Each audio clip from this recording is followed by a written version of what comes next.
So today I'm going to be reviewing these two books, Hollowpox, The Hunt for Morrigan Crow by Jessica Townsend, which is a middle grade fantasy, and I've Got Your Number by Sophie Kinsella, an adult romance book. Hollowpox, The Hunt for Morrigan Crow by Jessica Townsend, book number 3 in the Nevermore series. So I gave Nevermore book 1 5 stars, I gave Wondersmith book 2 5 stars, I've given Hollowpox 4 stars. I'm going to explain why, but I do need to make the point here that because this is book 3 and because I do want to talk about it, there are going to be some spoilers within this review because it's hard not to spoil when you're talking about a third book in a series. So I will leave timestamps in the description below so that you guys can click around however you want to. So, on to the stats. Once again, Hollowpox, The Hunt for Morrigan Crow is a middle grade fantasy book written by Jessica Townsend. This is a tome, which means it is over 500 pages long, which, last year I was starting to think it's a rare thing for middle grade books to be tomes, but I'm starting to realise not necessarily. I mean, back in my day, this shows how old I am, when I was a child, Harry Potter, the books were really short compared to what they are now, but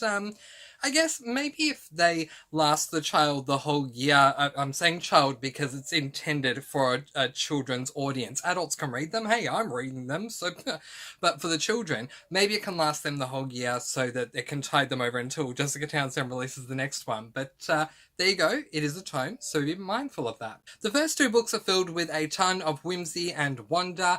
This book is still filled with whimsy and wonder. I just don't feel like it's filled with as much whimsy and wonder as the first two, so that is something to be mindful of, as well as I've already said, the page count itself.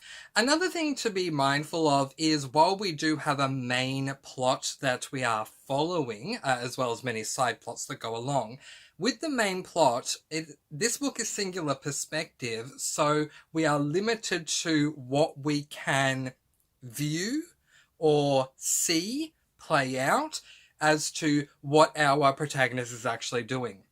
This is definitely a con for me. I almost wish that Jessica Townsend had created this as an omniscient narration where she could just jump into the perspective of anyone as we go along throughout the book, but it is what it is. Other than that, despite giving it 4 stars, I do still think it is a solid book. I was just very much let down by the restrictions in the book because we were following Morrigan and not really allowed to follow anyone else when Morrigan's not there. I'm now going to jump into some spoilers about the book, so check in the description for those timestamps so you can jump over to see me wrapping up this book. For now, let's jump into spoilers. Spoiler time! You have been warned. Let's jump right in. Okay, so I loved being back in this world. It took me a long time between books, between book 1 and book 2. But between book 2 and book 3, I think it was about a month between the two, and I was so happy to be back in this world. Apparently, Jessica Townsend is going to be releasing book number 4 later on this year, so I'm incredibly excited to get to that one. So, where's my disappointment? Alright, let's talk about a couple of things. First of all, very, very happy to see Miss Cheery back on the train. That was fantastic. I absolutely love her. I also loved seeing Morrigan studying her wonder magic. I thought that was fantastic. If you remember, or if you saw my review of Wondersmith, you saw that one of my issues was that her schooling wasn't as detailed as other students, and this was because of the Murgatroyd who was really limiting her timetable, which really just annoyed me that she could only do 2 classes that really weren't teaching her much at all. This book does a complete 180 with that situation, and Morrigan learns of so many things to do with Wondersmiths. She gets to go to this secluded area where only Wondersmiths can go, where there are some helper, assistant type people and beings that are down there, including a Wonder Fox. named Sophie, who is just so adorable. But anyway, Morrigan gets to learn more about the Wondersmiths by being able to, I guess, kind of in a way go back in time to view, not necessarily to be there and be seen, but to view what the Wondersmiths were doing back in the day of Ezra Squall, which was really interesting. But the big focus of this book is that there is a virus. It's a bit real, considering that in Melbourne, Australia, where I live, we're still in the midst of the pandemic. We are in lockdown right now when I'm filming this video. So it's a bit real. But anyway, there's a virus that is plaguing the animal ones.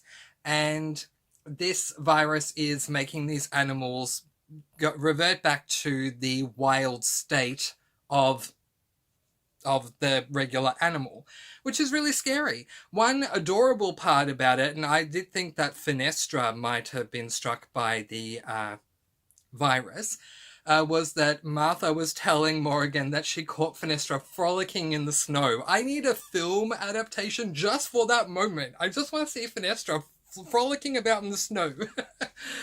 Bless my dear Fenny. I love him. So that is the big story that we're following. Now, I'm going to go back and then tie what I'm about to say together with this whole virus thing. Morrigan and the other members of Unit 919 have gone through a number of tests and they've graduated to a new level. After they go through one final really interesting test with the leader of the Wondrous Society, they are taken into C&D or D&C, anyway, this like meeting place where all of the leaders kind of congregate to have discussions. I kind of look at it as, you know, what the leaders of the world would do, you know, come together and have their important discussions about leading the world. I kind of feel like that's what it is in the Nevermore world. All of the important big shots in Nevermore get to have a seat and discuss what's going on, and Unit 919 has now qualified to go in and do that. I really did appreciate this, and this is where we first learn about what's going on with the animal ones. What kind of annoyed me was that Morrigan wasn't really as involved as I felt like she could have been. Morrigan ends up learning quite a lot about this virus as we go throughout the book, but because she either can't say anything or doesn't say anything, or because they don't trust her enough to be on a certain team that's dealing with the virus, Morrigan can't relay her information directly to the other leaders. So admittedly, yeah, that really did annoy me, and I wish that that could have happened so that not only could Morrigan give them information directly, but so that we could be there to be part of these tactical decisions. Not necessarily that we could be part of making the decisions, but so that we could witness them play out. I really enjoyed the C&D and just wish that Morrigan could have been part of the task force. The ending really does set us up for what is to come in book number 4, and Morrigan agreeing to work with Ezra Squall. I had to think of what the villain's name was there. Ezra Squall was interesting, but at the same time I didn't like it.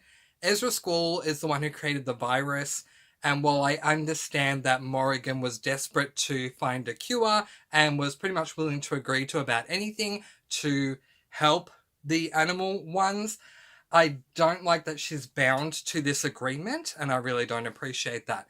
But let's look at some pros, some things that I love not only about this book, but about this world in general. Starting off with, I love the smoke room. I said this in the Wondersmith review, and I'm going to say it again. I love the smoke room. I want to live there. Well, not necessarily live in the smoke room, but I tell you what, if I were to live at the Deucalion and leave for the day and come back, one of the first things I would do would be to go to the smoke room and just sit there for like half an hour and then come out and talk to Morrigan or Jupiter or Dame Chanda, who I absolutely love. I also love the whimsy and the wonder of the rooms and how with Morrigan's room it transforms itself all the time. I just find that really fascinating.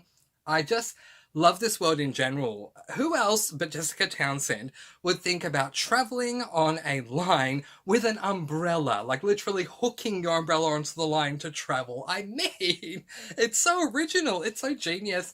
This series is wonderful, but the friendships are fantastic as well. So, all in all, I end up giving this book 4 stars. I really do hope that I end up giving book 4 5 stars, but I think for what it is, it was still really, really good. I'm just not appreciating the limitations that we have with Jessica Townsend making the decision to limit us to what Morrigan does see. But yeah, all in all, 4 stars. Highly recommend the book. Highly recommend the series. But in the meantime, that is where I am going to leave it, letting you guys go with peace, blessings, and so much love. I post videos every Monday, Wednesday, and Friday, and I'll see you again soon. Mwah! Thank you again so much for watching, and happy reading!